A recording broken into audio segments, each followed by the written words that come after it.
Assalamu alaikum, this is Moeed Pirzada. This is 2nd August 2023. बुध का दिन है। पाकिस्तान में सुबह के 11 बज चुके हैं। बहुत ही भरपूर सियासी दिन का आगाज हो रहा है, जिसमें बहुत सी डेवलपमेंट्स का आउटकम जो है एक कंक्लूसिव फॉर्म में हमारे सामने आ सकता है। ये बहुत इंटरेस्टिंग डेवलपमेंट्स हैं, बहुत इंपॉर्टेंट डेवलपमेंट्स हैं, और एक एक करके मैं इनका जिक्र भी आपके सामने करता हूँ।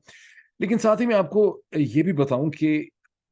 डेवलपमेंट्स हिंदुस्तान में भी बहुत सी हो रही हैं जो बहुत डिस्टर्बिंग है। यानी हिंदुस्तान बहुत बड़ा है, वहाँ बहुत डेवलपमेंट्स होती रहती हैं। लेकिन इस वक्त दिल्ली के गिरदोनवा में, हरियाणा की स्टेट में, गुड़गांव जो एक नया शहर है दिल्ली के करीब, वहाँ पर गुज़िश्ता 24-36 घंटे में बहुत ज़्यादा हिंदू मुस्लिम किस्म की वायलेंस जो है फसादात की शक्ल में देखी गई। 24 घंटे पहले दिल्ली के करीब एक मस्जिद में, गालिबन गुड़गांव में ही, हमला किया हिंदुत्वा के मॉब ने। वहाँ पर फिर आतिशी असले का, बंदूकों का इस्तेमाल किया गया। वहाँ जो एक नौजवान इमाम था, उसे हिलाक कर दिया गया। लेकिन उसके अलावा भी इस सिर्फ यही एक अफसोसनाक वाक़या नहीं है, बल्कि वायलेंस के बहुत से वाक़यात हो रहे हैं जिसमें हिंदू मॉब्स जो हैं मुसलमानों की दुकानों, उनके कारोबार पे हमला कर रहे हैं। और जो लिबरल एनालिस्ट हैं हिंदुस्तान की मीडिया के अंदर, वहाँ पर ये बहुत ज़्यादा खौफ महसूस किया जा रहा है कि भारतीय जनता पार्टी, नरेंद्र मोदी की जमात जो है, वो 2024 का जो मई का इलेक्शन है, क्योंकि अब अगस्त शुरू हो गया है, अगस्त, सितंबर, अक्टूबर, नवंबर, दिसंबर, 5 महीने इस साल के रहते हैं, और मई 2024 में हिंदुस्तान में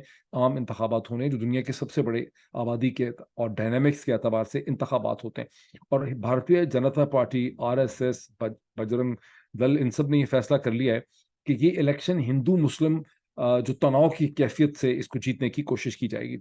और मैंने एक बहुत ही इंटरेस्टिंग स्टोरी देखी है कि एक नेशनल सिक्योरिटी अफेयर्स के हवाले से जब एक सेमिनार हो रहा था गुज़िश्ता 24 घंटे में, उसकी मैं खबर आपसे पूरी डिटेल शेयर करूंगा। तो वहां पर एक इंपॉर्टेंट पर्सन ने, जो गवर्नर रह चुके हैं जम्मू एंड कश्मीर के, सथिया मलिक जो हैं, उन्होंने ये इल्ज़ाम लगाया कि ये जो अजीत डोवाल साहब बार बार उठ के जाते हैं मुत्तहिदा अरब इमारात के लीडर्स के साथ मुलाकात करने के लिए, ये उनको कन्विंस कर रहे हैं कि इलेक्शन से पहले अगर हमें आज़ाद कश्मीर के अंदर हमला करना पड़ा, और से सुने, इलेक्शन से पहले हमें आज़ाद कश्मीर के अंदर अगर फौजी हमला करना पड़ा, तो पाकिस्तान को आप ये मजबूर करना होगा, आपने रोकना होगा कि वो कोई रिटेलिएशन ना करें। हम कुछ दिन, हमारी फौजें जो हैं, वो आज़ाद कश्मीर के कुछ इलाकों पे कब्जा करके, वहाँ रह के खामोशी से वापस आ जाएंगी। ये बड़ी ही इंटरेस्टिंग डेवलपमेंट है। मैं इसकी तफसील थोड़ी सी towards the end of this video share करूंगा। लेकिन जहन में ये भी रहे कि इस तरह का एक हादसा हमारे साथ पहले भी हो चुका है, जब बालाकोट के बाद हमारे, ये एक आम उसका एक एनालिसिस ये है कि उस वक्त के आर्मी चीफ जो हैं जनरल बाजवा, कन्विंस नहीं थे, बाकी लोगों को भी कन्विंस कर रहे थे कि पाकिस्तान को काउंटर रिटेलिएटरी स्ट्राइक्स जो हैं वो नहीं करनी चाहिए। बस इसकी तफसीलात मैं आपसे शेयर करूंगा। कीप वॉचिंग, इसको आखिर तक देखिएगा। अंग्रेजी में एक मुहावरा है कि चैरिटी बिगिंस एट होम। तो पहले हम पाकिस्तान की डेवलपमेंट्स को देख लें, जहां एक दिन पहले former prime minister Pakistan Imran Khan जो हैं, वो तोशा खाने के सामने की अदालत में एडिशनल सेशन जज जनाब हुमायूं दिलावर, हुमायूं दी ब्रेव, उनकी अदालत में जब वो पेश हुए, तो वहां उन्होंने 35 सवालों का जो सवालनामा था, उसका उन्होंने जवाब दिया 2 घंटे खड़े होके। इस सारे टाइम पीरियड के दरमियान जो एडिशनल सेशन जज थे हुमायूं दिलावर साहब, उन्होंने एक भी दफा इमरान खान साहब की आंख में आंख नहीं डाली, उनको उन्होंने नहीं देखा, और इमरान खान साहब उनके सामने खड़े रहे। तो 35 सवालों के अंदर बहुत कुछ इमरान खान साहब ने लिखवाया, लेकिन कुछ लोग समझते हैं कि बहुत बड़ी मास्टर स्ट्रोक उन्होंने वहां पे प्ले कर दी, जिसके नतीजे में इस अदालत के अंदर के डायनामिक्स जो हैं वो बहुत बुरी तरह से मुतासर हुए। और जज हुमायूं दिलावर साहब का जो ख्याल था कि मैं 5 तारीख तक सारा मामला ख़त्म करके छुट्टी पे चला जाऊंगा, स्पेन, बरतानिया, शर्तानिया, जहाँ कहीं भी जाना है, जो लोग कहते हैं, वो उनको अब खासा खासा मसला उनका खटाई में पड़ता उनको नजर आ गया। अच्छा, अब इस वक्त जो सबसे बड़ा सवाल है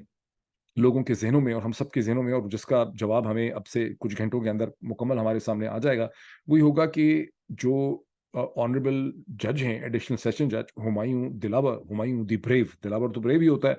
क्या वो मेजर जनरल वसीम चीमा जो हैं, उनको अपनी अदालत में एक गवाह की हैसियत से तलब करेंगे? अब ये जो इंटरेस्टिंग क्वेश्चन है, इसका बैकग्राउंड क्या है? इसका बैकग्राउंड ये है कि जब इमरान खान साहब ने उन 35 सवालों का जवाब दिया, तो उसमें उन्होंने ये चुभती हुई चीज़ भी लिखवा दी कि मैंने जो चीज़ें तोशा खाने की बेची थी, उनकी जो प्राइस डिटर्मिनेशन हुई थी, वो तो मेरे एमएस जो हैं उस वक्त के, ब्रिगेडियर वसीम चीमा, उनके थ्रू मैं किया करता था। तो जब इमरान खान साहब 2018 में प्राइम मिनिस्टर बने, तो उस वक्त जो उनके एमएस थे, वो उस वक्त ब्रिगेडियर वसीम चीमा थे, जो अब तरक्की पाके मेजर जनरल वसीम चीमा हो चुके हैं, और पंजाब में कहीं उनकी तैनाती और उनकी अपॉइंटमेंट है इस स्टेज के ऊपर। اور उसके बाद जब इमरान खान साहब की हुकूमत खत्म हुई थी तो फिर दूसरे एमएस थे जिनको ब्रिगेडियर मोहम्मद अहमद उनका नाम था, वो भी अब कहीं जीएचक्यू में पोस्टेड है। अब उन्होंने साथ ही इमरान खान साहब ने वहां पर ये भी लिखा है, वो अगर आपके उनके 35 सवाल देखें और उसके टिकट देखें, तो इमरान खान साहब ने कहा कि अदालत अगर बुलाना चाहे तो सवालों के लिए उनको वसीम चीमा साहब को, जो उस वक्त ब्रिगेडियर थे, मेजर जनरल, को बुला लेना चाहिए। अब ये बहुत बड़ा एक क्वेश्चन है जिसका आउटकम हमारे सामने आना है कि अ, दिलावर हुमायूं दिलावर द ब्रेव जो हैं, वो अब क्या मेजर जनरल वसीम चीमा को यहाँ तलब करेंगे? पहला सवाल। दूसरा ये है कि अगर वो तलब कर ही लें बादल नखवास्ता, तो क्या फिर जीएचक्यू उनको यहाँ आने की परमिशन देगा, उनको अप्रूवल मिलेगा इस चीज़ का? क्या वो आ सकेंगे अदालत के सामने? और अगर अदालत के सामने आएंगे तो फिर क्या उन सवालात के जवाबात देंगे? और फिर जब जवाबात दे रहे होंगे तो फिर शायद ये भी सवालात उठें कि उन्होंने खुद कितने तोहफे लिए हैं। उसकी भी एक लिस्ट जो है वो अब ट्विटर पे गर्दिश कर रही है गुज़िश्ता कई दिनों से, कि उन्होंने इमरान खान से ज़्यादा महँगी घड़ियाँ या इमरान खान ही की तरह की या उनके बराबर की बहुत सी चीज़ें जो हैं, वो उन्होंने वहाँ से ली हुई हैं। इसके अलावा आज इमरान खान के वकील ने कंप्लीट लिस्ट भी देनी है गवाहों की, कि कितने गवाह वो बुलाना चाहते हैं, उसकी लिस्ट भी थोड़ी देर में हमारे सामने आ जाएगी। तो ये एक इंटरेस्टिंग डेवलपमेंट है जिसका आउटकम जो है, वो हमारे सामने आएगा। बहुत से लीगल एनालिस्ट को मैंने सुना है, उनके कमेंट्स मैंने देखे हैं, वो ये समझते हैं कि इस स्टेज पे जो कुछ सामने आ चुका है और जिस तरह का जवाब इमरान खान साहब ने दिया है और जो क्लैरिफिकेशन उन्होंने दी है, उस पूरी मिसकम्युनिकेशन और उस सारी जो एक एदाद-ओ-शुमार और स्टैटिस्टिक्स की कन्फ्यूजन है, जिसमें अगर उन्होंने कोई फैक्ट्स अगर 2017-18 में नहीं है तो 18-19 में है, अगर वो इलेक्शन कमीशन के सामने नहीं है तो वो एफबीआर के सामने है, उसकी जो सारी क्लैरिफिकेशन और अंडरस्टैंडिंग उन्होंने दे दी है, उसके बाद इस तोशाखाने के केस के अंदर बचा कुछ नहीं है। ये एक डेड मीट है, ये ख़त्म हो गया हुआ है, और ये केस अगर चलता है और इसको ज़्यादा चलाने की कोशिश की जाती है, तो इससे दर हकीकत ज़्यादा नुकसान जो है वो जनाब नवाज़ शरीफ साहब को और आसिफ अली ज़रदारी साहब को पहुँचने का इम्कान है, जिन्होंने यहाँ से मर्सिडीज़ और बीएमडब्ल्यू, वो गाड़ियाँ जो करोड़ों रुपए की होती हैं, वो चंद-चंद 6-6 लाख रुपए देकर यहाँ से उन्होंने निकलवाई हुई हैं। ये एक डेवलपमेंट है जिसकी बहुत सी जो क्लैरिफिकेशन है, इसका जो एक आउटकम है, वो क्रिस्टलाइज़ होगा हमारे सामने अगले चंद घंटों के अंदर, और फिर हम दोबारा उसका एनालिसिस कर सकेंगे। इसी से रिलेटेड जो दूसरी डेवलपमेंट है कि 11:30 बजे, कि अब से हम कह लें कि अब से लिटरली चंद 20-25 मिनट, जिस वक़्त मैं बोल रहा हूँ, 11 बज चुके हैं, 11 बज के 11 मिनट हैं, और पाकिस्तान में, और जब तक ये मैं वीडियो पोस्ट करूँगा तो सुप्रीम कोर्ट ऑफ पाकिस्तान का जो 3 मेंबर बेंच है, जिसे लीड करेंगे, जिसकी सरबराही कर रहे हैं जनाब याहिया आफरीदी साहब, जस्टिस ऑनरेबल याहिया आफरीदी, वो समाअत शुरू करेगा उस पिटीशन की जो इमरान खान के वकील ने और इमरान खान ने वहाँ पे डाली हुई है, इसी तोशाखाने के केस के हवाले से, और जिसमें उनके साथ जो बेंच है या आफरीदी साहब के साथ, उसमें जस्टिस मज़ाहिर अली अकबर नकवी साहब भी हैं, और नई जो जस्टिस आई हैं, the second woman elevated to Supreme Court of Pakistan, Musarrat Hilali साहिबा, जो इससे पहले चीफ जस्टिस थी पेशावर हाई कोर्ट की, वो भी इस बेंच में है। ये बेंच उस पिटीशन को देखेगा जहां इमरान खान साहब के वकील ने 2-3 किस्म के क्वेश्चन उठाए। एक तो बड़ा प्रिंसिपल क्वेश्चन है, जो वो कहते हैं कि according to the section 93 of the criminal procedure code of Pakistan, जब तक एक मैजिस्ट्रेट जो है दर्जा अव्वल, वो एक केस को रेफर ना करे एडिशनल सेशन जज के सामने, तो एडिशनल सेशन जज जो है वो तकनीकी एतबार से, कानून की रूह से केस की समाअत नहीं कर सकता। लेकिन जस्टिस जो एडिशनल सेशन जज हैं, हुमायूं दिलावर साहब जो हैं, वो उन्होंने इस केस की समाअत शुरू कर दी है, बावजूद इसके कि ये किसी मैजिस्ट्रेट ने पहले एग्जामिन करके, माइंड अप्लाई करके उनके सामने भेजा ही नहीं हुआ। ये वो पॉइंट है जिसको कई दफ़ा एतजाज़ एहसन साहब ने टेलीविजन प्रोग्राम्स में या बोलते हुए मुख्तलिफ जगहों के ऊपर बहुत तफसील से उन्होंने इसका जिक्र किया है। मेरा ख्याल है और वकला ने भी इसका बहुत जिक्र किया है। ये एक पॉइंट है। उसके अलावा उनका दूसरा पॉइंट ये है इस पिटिशन में कि ये केस जो है, जो तोशाखाने का जो केस और जो कंप्लेंट है, ये टाइम बार हो चुकी है, इसमें इतनी देर हो चुकी है, ये मुझे वैसे क्लियर नहीं है कि किस तरह से टाइम बार हो चुकी है। और तीसरा भी इसमें एक पॉइंट ये है कि इस्लामाबाद हाई कोर्ट ने जो रिलीफ इसमें हमें देनी थी, वो नहीं दी। ताहम इसमें एक छोटा सा नुकता ये है कि जब ये पिटिशन फाइल की गई है, तो इसकी लैंग्वेज से ऐसा लगता है कि इमरान खान के वकला जो डिपोजिशन थी और जो सवालों का जवाब था अंडर सेक्शन 342, जो इमरान खान साहब ने एक दिन पहले दे दिया 35 सवालों का, उसको रोकना चाहते थे। हो सकता है कि सुप्रीम कोर्ट में ये मौक़िफ़ इख्तियार किया जाए जज साहिबान की तरफ से कि आप जिस चीज़ को रोकना चाहते थे, वो चीज़ पहले हो चुकी है, और यूँ आपकी ये पिटिशन जो है वो एक तरह से इन्फ्रक्टस हो गई है। इसका अब जो है इसकी मीनिंग नहीं रहा है, इसकी ज़रूरत नहीं रही। बट लेट्स सी, ये चीज़ भी मेरा ख्याल है कि शाम तक हमारे सामने अगले चंद घंटों में ये सिचुएशन बहुत हद तक क्लियर हो जाएगी। अब तीसरी जो डेवलपमेंट है, जाना नहीं है आपने, क्योंकि मैं आपको अजीत डोभाल वाला किस्सा भी थोड़ा-सा मैंने क्लियर करना है, उसके लिए मैं आपको स्क्रीन शेयरिंग जो है वो मैं दिखाता हूँ। जो तीसरी डेवलपमेंट्स है मिलिट्री कोर्ट्स के ट्रायल्स के हवाले से, the trials of the civilians by the military courts, इसमें एक इम्पोर्टेंट चीज़ हमारे सामने आज ये क्लियर होनी है कि चीफ जस्टिस ऑफ पाकिस्तान ने जो रिज़र्व किया था अपनी जजमेंट एक दिन पहले, जब उनके सामने फैसल सदीकी साहब, जो पहले यहाँ सिविल सोसाइटी के नुमाइंदे बन के केस लेकर आए थे जून में, और जिन्होंने कल अपनी जैकेट उतारी, जो सिविल सोसाइटी वाली जैकेट थी उसको उन्होंने फाड़ के उतारा, उसके अंदर से खूबसूरत उनकी टी शर्ट निकली जिसके ऊपर लिखा हुआ था दी इस्टेब्लिशमेंट, और जिसकी मैंने एग्जांपल दी थी कि जिस तरह से द फिल्म है बहुत ही मशहूर 1976 की द ईगल हैज लैंडेड, जिसमें एक जर्मन पैराट्रूपर कमांडो यूनिट होता है जिसके कर्नल कमांडिंग जो है वो माइकल केन का बहुत ही खूबसूरत रोल है। अगर आपने वो फिल्म नहीं देखी, मिल जाएगी आपको कहीं नेटफ्लिक्स में या यूट्यूब के ऊपर, अब तो ज़ाहिर है मिल ही जाएगी। The eagle has landed. तो उसमें जब जर्मन एक कमांडो एक्सपोज हो जाता है और जिस गांव पे उन्होंने कब्जा किया हुआ होता है एज अमेरिकन सोल्जर्स बन के एडमिनिस्टर कर रहे होते हैं उसको, मेरा ख्याल 20-22 कमांडोज होते हैं, तो उस स्टेज के ऊपर जब वो समझते हैं कि हम फंस गए हैं और अब हमारी अमेरिकन और ब्रिटिश फोर्सेस के साथ लड़ाई होगी, तो वो अपनी अमेरिकन कमीजें उतारते हैं, जो उन्होंने ऊपर अमेरिकन यूनिफॉर्म पहना होता है यूएस आर्मी का, उसको उतारते हैं और उसके नीचे से ब्लैक उनका जर्मन कमांडोज का ड्रेस होता है वो सामने आ जाता है। तो फैसल सिद्दीकी साहब ने मेरे एनालिसिस में यही किया,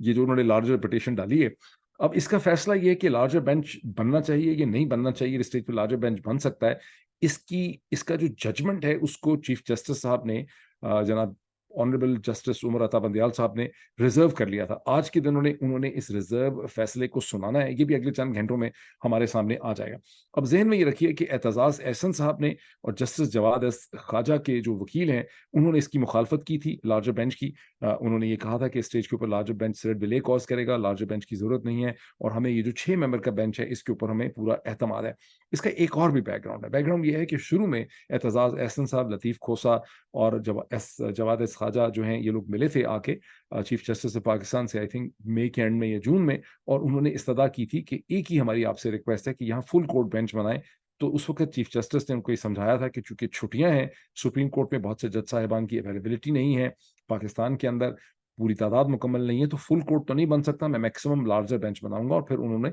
एक 9 मेंबर बेंच की तश्कील दी, जिसमें उन्होंने काजी फायज ईसा साहब को, जो सीनियर प्यूनी जज हैं और उनके बाद चीफ जस्टिस के बाद सबसे सीनियर जज हैं, 17 सितंबर 2023 को पाकिस्तान के चीफ जस्टिस बन जाएंगे। उसके बाद उसके जो सीनियर मोस्ट जज हैं जनाब सरदार तारिक मसूद साहब और जस्टिस ऑनरेबल, तो उनको उन्होंने उसमें शामिल किया। लेकिन ये दोनों ने रिक्यूज कर लिया, अपने आप को अलग कर लिया, ये कह के कोई चीफ जस्टिस का, क्योंकि झगड़ा उनका ये कि चीफ जस्टिस की बेंच बनाने की जो पावर्स हैं उस पर उनको एतराज है। उसके बाद हुकूमत ने एतराज करके मंसूर अली शाह साहब को भी इस बेंच से अलग कर दिया। यूं वो 9 मेंबर बेंच पहले 7 मेंबर में चेंज हुआ, 7 मेंबर के बाद वो 6 मेंबर रह गया। लेकिन इस 6 मेंबर बेंच में भी जब 20 दिन के बाद इन्होंने वक्फा किया जून में, तो जब 19 जुलाई को दोबारा केस की समाअत शुरू की, उसकी रिजम्पशन हुई, तो याहिया आफरीदी साहब ने, जो इन 6 मेंबर बेंच का हिस्सा हैं, और उन्होंने यहाँ पर यह एतराज किया। उन्होंने एक बार फिर कहा कि यहाँ लार्जर बेंच बनना चाहिए। उस वक्त सुप्रीम कोर्ट के चीफ जस्टिस उसको रद्द कर चुके थे। उन्होंने उसमें आर्गुमेंट ये दिया कि जो जज एक दफ़ा रिक्यूज कर चुके होते हैं या बेंच से उठ चुके होते हैं, अवेलेबिलिटी भी नहीं है, तो लार्जर बेंच जो है इस स्टेज पर नहीं बन सकता। अब मुझे परेशानी ये है, जो मेरा माथा ठनकता है, कि नोइंग फुली वेल के लार्जर बेंच नहीं बन सकता था, और 19 जुलाई 2023 ही को याहिया आफरीदी साहब की जो रिक्वेस्ट थी उसको टर्न डाउन किया गया, और उस वक्त फैसला हुआ कि लार्जर बेंच नहीं बन सकता। तो क्या सोच के फैसल सिद्दीकी साहब ने 26 पेज की ये पिटीशन जो है एक दिन पहले सुप्रीम कोर्ट पाकिस्तान के सामने रखी? इसका क्या मतलब है? मतलब आखिर कुछ सोच के ही रखी होगी। और ये तो हम देख ही चुके हैं कि फैसल सिद्दीकी साहब ने अपनी सिविल सोसाइटी वाली जो जैकेट थी उतार के सफेद रंग की वो फाड़ी, और उसके अंदर बड़ी खूबसूरत शाइनी उनकी टी शर्ट आ गई जिसके ऊपर गोल्डन वर्ड्स में लिखा था दी इस्टेब्लिशमेंट। तो क्या कोई टैसिट अंडरस्टैंडिंग है, खुदा ना खास्ता मेरे मुंह में खाक, क्या कोई टैसिट अंडरस्टैंडिंग हो चुकी है कोर्ट के साथ और चीफ जस्टिस ऑफ पाकिस्तान के साथ इस्टेब्लिशमेंट की, जिसके नतीजे में एक लार्जर बेंच बन सकता है? और लार्जर बेंच बनने का मतलब है कि ये केस एक लंबी छुट्टी पे जाएगा और उसके बाद गुम हो जाएगा, और एक तरह से उसके बाद यही होगा कि जो, यानी कुछ इस तरह से अरेंजमेंट होगा कि मामला दफन हो जाएगा, मिलिट्री ट्रायल में शायद हो ही ना लोगों के ट्रायल, अटॉर्नी जनरल साहब पहले ही कह चुके हैं कि जब तक सुप्रीम कोर्ट परमिशन नहीं देगी ट्रायल शुरू नहीं होंगे, किसी को सजाए मौत नहीं होगी, किसी को उम्र कैद नहीं होगी, तो ये चीज़ों को लटका दिया जाएगा फॉर पॉलिटिकल रीजंस, या ये है कि हम एक दबंग रिजेक्शन देखेंगे अगले चंद घंटों में, जिसमें एक दफ़ा फिर chief justice of Pakistan honourable Umar Ata Bandial साहब एक डिसीजन लिखेंगे शॉर्ट ऑर्डर, और वो कहेंगे कि इस स्टेज के ऊपर फुल कोर्ट जो है वो नहीं बन सकता। ये इंपॉर्टेंट पॉइंट है। इंपॉर्टेंट इसलिए है कि जब हम डॉट कनेक्टिंग करते हैं तो अगर 2 दफ़ा पहले फुल कोर्ट रिजेक्ट हो चुकी है, तो फैसल सिद्दीकी साहब दी एस्टैब्लिशमेंट जो है, उन्होंने आखिर क्या सोच के ये अपनी 26 पेज की पिटीशन जो है यहाँ पे फाइल की। ये तो हो गई जनाब 3 डेवलपमेंट्स। अब चौथी डेवलपमेंट वो है जो मेरा ख्याल था कि नहीं होगी, लेकिन वो हो चुकी है।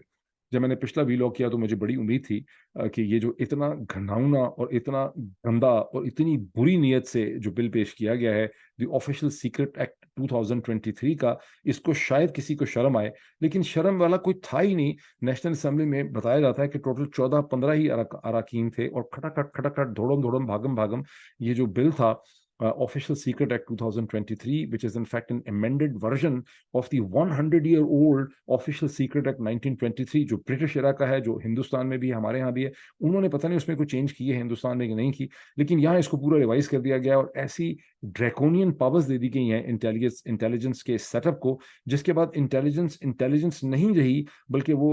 नाजी जर्मनी की गस्टापो या सदाम हुसैन की कुछ सीक्रेट पुलिस की शक्ल उसने जो है वो इख्तियार कर ली, जो बिल्कुल इसका कैरेक्टर नहीं था। ये इसके ऊपर मैं एक अलग वीलॉग कर सकता हूँ, लिख सकता हूँ, इस पर डिस्कशन हो सकती है। मैं तो ये बहुत इंपॉर्टेंट इशू है कि एक ऐसी स्टेज पे जब पाकिस्तान को एक international standard professional intelligence community चाहिए, जो बहुत पढ़ी लिखी हो, जिसकी ग्लोबल कनेक्ट की एक एबिलिटी हो, जो अपनी हुकूमत और अपनी रियासत के डिसीजन मेकर्स को दुनिया भर के मामलात के बारे में एक बेहतर अंडरस्टैंडिंग दे सके, जिसका रोल वो हो जो एक आप दोस्त के अंदर कैप्टन के पास जो पेरिस्कोप होती है, जिस पेरिस्कोप से पुराने जमाने, पता नहीं आप तो शायद होती ही नहीं है पेरिस्कोप, लेकिन जो पुरानी हम फिल्में देखते थे सेकेंड वर्ल्ड वॉर की, जिसमें एक पेरिस्कोप होती थी कैप्टन के पास सबमरीन में, जिसके जरिए वो देखता था बाकी समुंदर के अंदर क्या हो रहा है। तो एक highly developed intelligence agency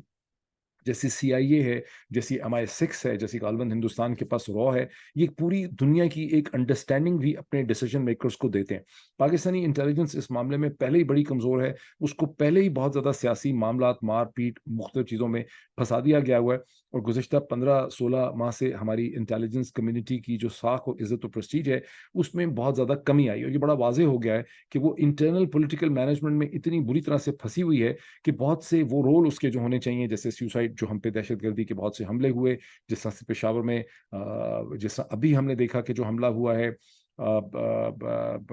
Bajaur के अंदर, उसको ना रोक सकी ISI, उससे पहले पेशावर में जो पुलिस के ऊपर हमला हुआ उसे ना रोक सकी ISI, और जितने भी हमारे यहाँ हमले और बहुत सी ऐसी चीज़ें होती, कभी भी किसी भी स्टेज पे हमारी इंटेलिजेंस जो है वो उसको सही मौके पे उसके उसके खिलाफ कोई हमें एक प्रिवेंटिव मेजर या उसके खिलाफ एक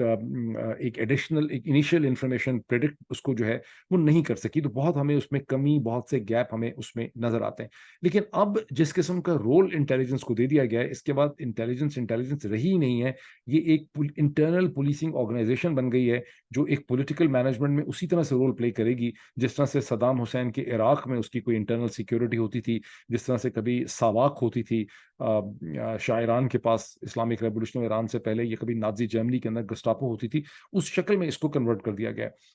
और मजे की बात यह है कि इसके ऊपर कोई खास अभी रद्द अमल हुआ भी नहीं है, बड़ा टामा टामा किस्म का रद्द अमल है। हालांकि इसमें ऐसी चीजें डाल दी गई हैं, फॉर सेक्शन 8A के हिसाब से मेरी तरह के, आपकी तरह के ट्विटर के ऊपर बैठे हुए जितने भी व्लॉगर्स दुनिया भर में बैठे हुए हैं, बहुत से पाकिस्तान के अंदर बैठे हुए मीडिया के लोग हैं, उन सबको बहुत आसानी से आप सेक्शन 8A का इस्तेमाल करके एनिमी कैटेगरी में डिफाइन कर सकते हैं। और जिस तरह से ये कहा गया है कि अगर कोई इंटेलिजेंस अफसरों को बेनकाब करेगा, उनका जिक्र करेगा, उनकी आइडेंटिटी रिवील करेगा, तो वो बेसिकली उसको 3 साल की सज़ा हो सकती है। और मज़े की बात यह है कि पाकिस्तान के जो इंटेलिजेंस ऑफिसर्स हैं, फॉर इंस्टेंस सेक्टर कमांडर, सब सेक्टर कमांडर जो हैं, ये तमाम बड़े शहरों में सेलिब्रिटी हैं। वो तो लिटरली उनको पूरा शहर ईद मिलने के लिए जाता है, और वो पूरा शहर जानता है कि उनको सारे शहर के पास उनके नंबर होते हैं, वो सारे शहर के मसाइल जो हैं हल कर रहे होते हैं, वो सियासी ढांचे और सियासी गवर्नेंस का हिस्सा बन चुके हैं। तो ये कानून बिल्कुल ही बैडली कंसीव्ड है, इट्स अ बैड लॉ, लेकिन ये बैड लॉ जो है बन गया है, which is actually a very bad news. इसके ऊपर वैसे डिटेल कोई डॉक्यूमेंट्री वगैरह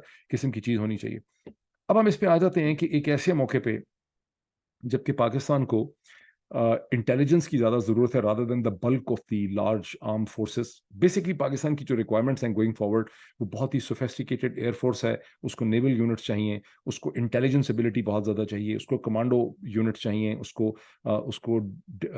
ड्रोन स्ट्राइक के ड्रोन फाइटिंग कैपेबिलिटी, इस किस्म की चीज़ें पाकिस्तान को फ्यूचर में चाहिए। और बहुत बड़ा जो एक लैंड फोर्सेस का बल्क है उसकी शायद फ्यूचर में इतनी ज़रूरत है नहीं। Well, anyway, concluding this, now look what's happening from India. अगर मैं आपसे पहले मैं आपको बता दूं कि एक सेमिनार हुआ नेशनल सिक्योरिटी के हवाले से दिल्ली में कहीं, जिसमें फॉर्मर गवर्नर जो हैं JNK के, जिनका नाम गालिबन सत्यापाल मलिक है, उन्होंने भी उस पर पार्टिसिपेट किया और भी बहुत से पार्लियामेंटेरियन से पार्टिसिपेट किया। और वहाँ पे लोगों ने खुल्लम खुल्ला इस खदशे का इजहार किया जो पहले बहुत दबे हुए अल्फाज में हिंदुस्तान में कहा जाता था, डर के कहा जाता था, कि पुलवामा शायद इंडियन इस्टेब्लिशमेंट ने, नरेंद्र मोदी की इस्टेब्लिशमेंट ने खुद किया 2019 की फरवरी में। अब यहाँ खुल्लम खुल्ला लोगों ने इस शक का इजहार किया कि पुलवामा एक फॉल्स फ्लैग था जिसके जरिए पॉलिटिकल मकासद जो है वो हासिल किए गए। लेकिन वहां पर इस खदशे का भी इजहार किया गया कि अब 2024 के इलेक्शन से पहले भी पुलवामा की तरह की कोई चीज हो सकती है, किसी इंपॉर्टेंट बीजेपी के लीडर को कत्ल भी किया जा सकता है, जहां पर बाबरी मस्जिद की जगह एक मंदिर बन रहा है वहां पर कोई अलकायदा का हमला भी हो सकता है, इल्जाम पाकिस्तान के ऊपर भी लग सकता है, और उसके बाद एक लिमिटेड किस्म की जंग भी यहाँ हो सकती है। और उस जंग के लिए अजीत डोवाल साहब जो है मुत्तहिदा अरब इमारात की लीडरशिप को, हो सकता है सऊदीज को भी कन्विंस कर रहे हो कि आपने पाकिस्तान को काउंटर रिटेलिएटरी स्ट्राइक से रोकना है और हम चंद दिन जरा ड्रामा करके जंग का हम आज़ाद कश्मीर से वापस चले जाएंगे। तो let me share the screen with you और इसको आप देखें कि ये क्या कहानी है, फिर आप लोग भी इस पे अपनी रिसर्च जो है वो कर सकते हैं। ये स्टोरी जो मैं आपके सामने रख रहा हूँ ये दी वायर की है, which is perhaps the most respected Indian online publication. और स्टोरी का टाइटल आप देख सकते हैं, ये नूह क्लैशेस के बारे में है जो इस वक्त हो रहे हैं हरियाणा में। और ये सत्यपाल मलिक हैं जिनकी ये तस्वीर भी है, जो कि पहले JNK के गवर्नर हैं, इन्होंने पहले भी कुछ इंकशाफात किए थे इस हवाले से। मैं सिर्फ वही पैराग्राफ आपको सुनाऊंगा कि देख लें, the convention on national security affairs organized by 6 groups of social activists also passed 2 resolutions on the Pulwama and the Balakot attacks. Um, For instance, they demanded the government to make the Pulwama attack report public, along with an action taken report, including a white paper on the lapses and action taken against those involved. They also said a Supreme Court monitored committee should probe the Pulwama tragedy. जब मैं हिंदुस्तान के हालात देखता हूँ तो मुझे एक मेरे जहन में चीज़ आती है कि there is a South Asian curse. हम पाकिस्तान पे रोते रहते हैं लेकिन हिंदुस्तान के भी हालात बड़े अजीबोगरीब हैं। हमें उसकी इकॉनमी पे इतना नहीं जाना चाहिए, बिकॉज आबादी 1.4 बिलियन की है, तो आबादी ही की रिफ्लेक्शन जो है वो इकॉनमी होती है कैपिटलिज्म में। इंटरेस्टिंगली ये पैराग्राफ देखें, interestingly, going by the audience's response to Satyapal Malik's speech, it was clear that interest in what happened at Pulwama or Balakot has not waned. While in the past, the allegation that the Pulwama attack was done by the Indian establishment was discussed in whispers, now all prominent speakers openly voiced their apprehension, their fear that the attack was not from Pakistan. After Pulwama, Modi milked the tragedy and told crowds to remember Pulwama when they vote. I tell the crowds once again, remember Pulwama when you vote this time, said Malik. बहरहाल मैं इतनी debate में भी नहीं जाता, मैं इस पे बाद में, अगर आप लोगों को ज़्यादा इंटरेस्ट हुआ, बिकॉज मैंने देखा है लोगों को इतना इंटरेस्ट होता नहीं है रीजनल इंटरनेशनल इश्यूज़ में, तो मैं इसके ऊपर एक अलग से डेडिकेटेड वीलॉग कर सकता हूँ। इस पैराग्राफ को आप पढ़ें ज़रा गौर से, मैं इसको आपके सामने रखता हूँ।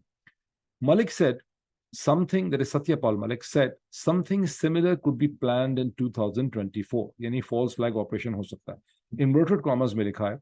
they could kill a prominent BJP leader or throw a bomb at the Ram Mandir.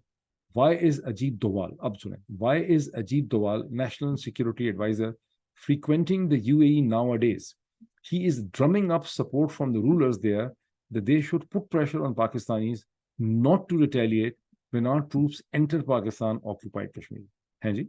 he is drumming up support from the rulers, यानी मतलब ये हुआ कि UAE, जो मैं आपको पहले कह चुका हूँ कि वो वहां पे उनको कन्विंस कर रहे हैं। They will stay there for a few days and come back and hope to win the election. People should know what they are up to, he said. मैं इसके ऊपर इसको छोड़ देता हूँ